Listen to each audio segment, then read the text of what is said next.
Hey, what's up guys? I'm Jake from TodaysiPhone.com and here's what's going on this week. Okay, now the first thing I want to talk about this week is some supposed iPad 2 screen protectors that the guys over at 9to5Mac got their hands on. Now, what's interesting about these iPad 2 accessories is that there's a little cutout for what seems to be a front-facing camera at the front center of the iPad 2 screen protector. This is good news because a lot of people really want a camera on their iPad, but at the same time, this particular accessory is especially easy to fake. I mean, if you think about it, all you'd really have to do is buy a screen protector for the first iPad and cut out a little hole where you think the camera should be. But at the same time, I think it's a pretty safe bet to say that the next iPad will have at least one camera, just because that's the way Apple seems to be going with the camera on the front of the iPhone and then on the front of the next iPod Touch. So it seems more than likely that we will have FaceTime on the next iPad, whether or not this accessory is legit. Alright, moving on. As many of you probably know, Mobile World Congress was going on in Barcelona last week. Now, along with CES and CTIA, Mobile World Congress is one of the biggest cell phone shows in the world. Now, historically, Apple has stayed away from these type of trade shows,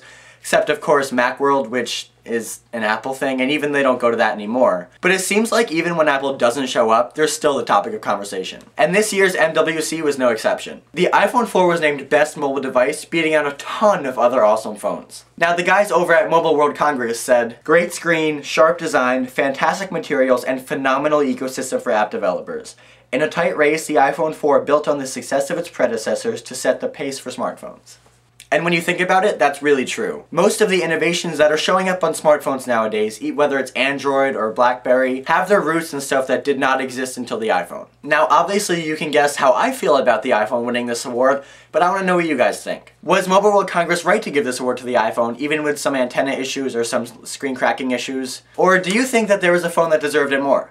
Let me know in the comment section down below. Alright, next, Daniel has an awesome tip this week about how to block your call ID as well as set up call forwarding. Now, these are two really cool and really useful things that you can do, and it may seem simple, but a lot of people probably don't know how to do this. So if this sounds interesting to you, or if you have any questions, definitely check out Daniel's video over at TodaysiPhone.com. Alright, moving on. In application news, I'm really excited to tell you guys about this awesome thing Warner Brothers is starting to do. They are releasing some top movies as iOS applications. Now, how this works is you download the application for free, and when you download it, it's in preview mode. From there, you can watch 5 minutes of the movie and around 12 special features. Now, if you want access to the full movie and every special feature is available, it's going to be an in-app purchase of around $10 to $12. Now, within the application, you have the option to watch the movie streaming over the internet or download it to your device and watch it offline. This is compatible with all iOS devices running 3.1 or higher. Now, this is really cool because most of the time when you download a movie in iTunes, you don't get any of those cool special features that you get on the DVDs,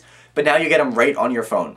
As of right now, both Inception and the Dark Night apps are available in the App Store, so go check them out, download the movie, and let me know what you think in the comments down below. Okay, and finally, you guys may or may not have noticed that I have started to write articles as well as make videos on TodaysiPhone.com. Now, I do a weekly article every Thursday called iUniversity, and it's basically just how Apple or iOS or the iPhone plays a role in the life of a college student or somebody around that age. I talk about everything from applications to accessories to FaceTime to whatever you guys want. So if you aren't too sick of me from watching this video, head over to TodaysiPhone.com and check out my most recent one where I talk about FaceTime and whether it's a waste of time. Ho-ho! That rhymes! So clever! Alright, well that's it for this week, guys. Thank you very much for watching, and feel free to follow me on Twitter at TIPJake if you have any comments, questions, or any suggestions for iUniversity. And as always, don't forget to check out TodaysiPhone.com for more news, views, and reviews.